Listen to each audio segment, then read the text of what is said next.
एक 14 साल की लड़की ने खड़े होकर पूछा, सदगुरु, कहते हैं कि राम अयोध्या से श्रीलंका तक पैदल गए थे।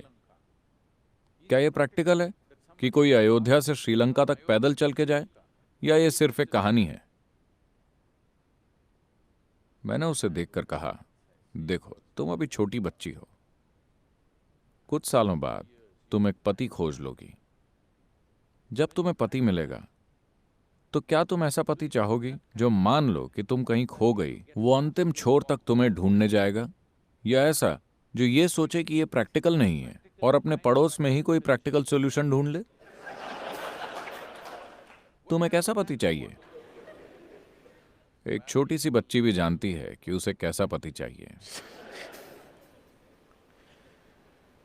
Now, मैं ये प्रश्न इसीलिए बीच में ला रहा हूं क्योंकि मैं चाहता हूं कि आप ये बात ध्यान से सुने, वरना भक्तगण आधी बात सुनकर उबलने लगेंगे। राम का जीवन एक डिजास्टर है, दुर्घटनाओं का एक निरंतर सिलसिला। उनका जन्म एक राजकुमार के रूप में हुआ, भावी राजा के रूप में राज्याभिषेक हुआ। हाल ही में उनकी शादी अपनी युवा पत्नी से हुई, लेकिन कुछ राजनीतिक कारणों से वो जंगल पहुंच जाते हैं। living in the jungle, जंगल में रहना, शायद आपके कुछ टीवी सीरियल इसे बड़े रोमांटिक जीवन जैसा दिखाते हो। okay? जंगल में रहना कोई रोमांटिक अनुभव नहीं है, मेरा यकीन कीजिए। मैं खुद अकेले कई हफ्तों तक जंगल में अकेला रहा हूं, जंगल में जो मिला उसी से पेट भरकर। 3-4 हफ्तों बाद जब मैं वापस शहर पहुंचा तो लोग मुझे पहचान नहीं पाए। ऐसा होता है जंगल का जीवन। तो एक युवा पत्नी, वो आदिवासी महिला नहीं है, एक राजकुमारी है। उनके साथ जंगल में रहना कोई रोमांस भरा जीवन नहीं, बल्कि बहुत कठिन जीवन है।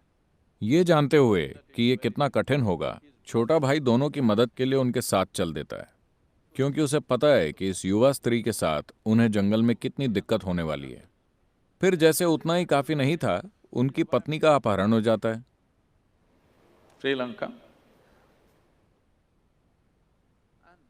और चूंकि वो अपनी पत्नी से बहुत प्यार करते हैं, वो उदासी की हालत में ही पैदल पूरा सफर तय करते हैं। सफर आसान नहीं था, और उन्हें यह भी नहीं पता कि उनकी पत्नी जिंदा है या मर चुकी है या किस दशा में है। वो पैदल पूरा सफर तय करते हैं, तमिल लोगों की एक फौज तैयार करते हैं, समुद्र पार करते हैं, एक सुंदर शहर को जला देते हैं, बहुत सारे लोगों को मार डालते हैं, अपनी पत्नी को वापस लेकर घर लौटते हैं। अब उनकी पत्नी गर्भवती है। सोनोग्राम तो होता नहीं था, तो वो ये नहीं जानते कि लड़का है या लड़की या लड़के या लड़कियां या क्या है। एक राजा के लिए बहुत जरूरी है। एक राजा के लिए बेटे का होना बहुत जरूरी होता था, क्योंकि उन्हें एक उत्तराधिकारी की जरूरत होती थी। मगर एक बार फिर राजनीतिक कारणों से वो अपनी गर्भवती पत्नी को जंगल भेज देते हैं। वो वहां जाकर 2 बेटों को जन्म देती है। राम को यह पता नहीं चलता।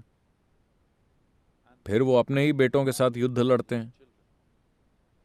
किसी के भी जीवन में सबसे बड़ी दुर्घटना ये हो सकती है कि जाने या अनजाने में वो अपने ही बच्चों की जान ले ले। यह आपके साथ होने वाली सबसे बुरी घटना होगी। उनके साथ लगभग ऐसा हो ही गया था। उन्होंने अपने बच्चों को लगभग मार ही डाला था। किसी तरह भाग्य से या परिस्थिति के कारण वो उन्हें मार नहीं पाए। उन्होंने उनको मारने की पूरी कोशिश की थी, बिना जाने कि वो दोनों कौन हैं। उसके बाद सीता कभी भी दोबारा उन्हें देखे बिना प्राण त्याग देती है। क्या आप इसे सफल जीवन कहेंगे? नहीं। लेकिन हम उनकी पूजा करते हैं। आप ऐसे असफल इंसान की पूजा क्यों करते हैं? क्योंकि चाहे जो भी दुर्घटना हुई हो, उस इंसान ने कभी गुस्सा नहीं किया, कभी नफरत नहीं की, उन्होंने कभी अपना संयम नहीं खोया, उन्होंने अपना संतुलन 100% बनाए रखा, उन्होंने अपने जीवन के सिद्धांतों और मूल्यों का त्याग कभी नहीं किया।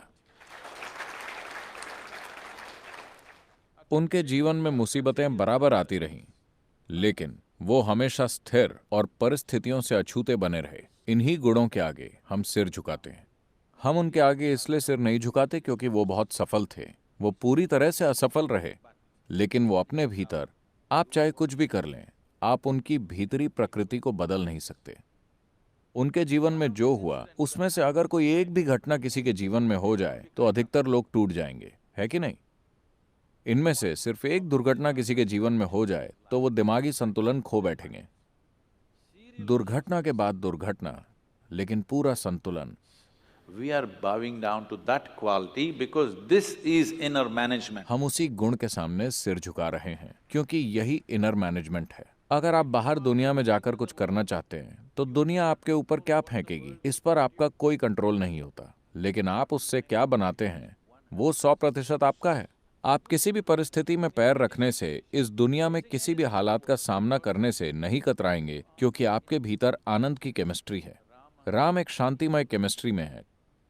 चाहे आप उनके ऊपर कितनी भी तकलीफें फेंकें, उसी तरह अगर आपके पास आनंद की केमिस्ट्री है तो चाहे कोई आपके ऊपर कितनी भी गंदगी फेंके, आप आनंद में ही रहेंगे।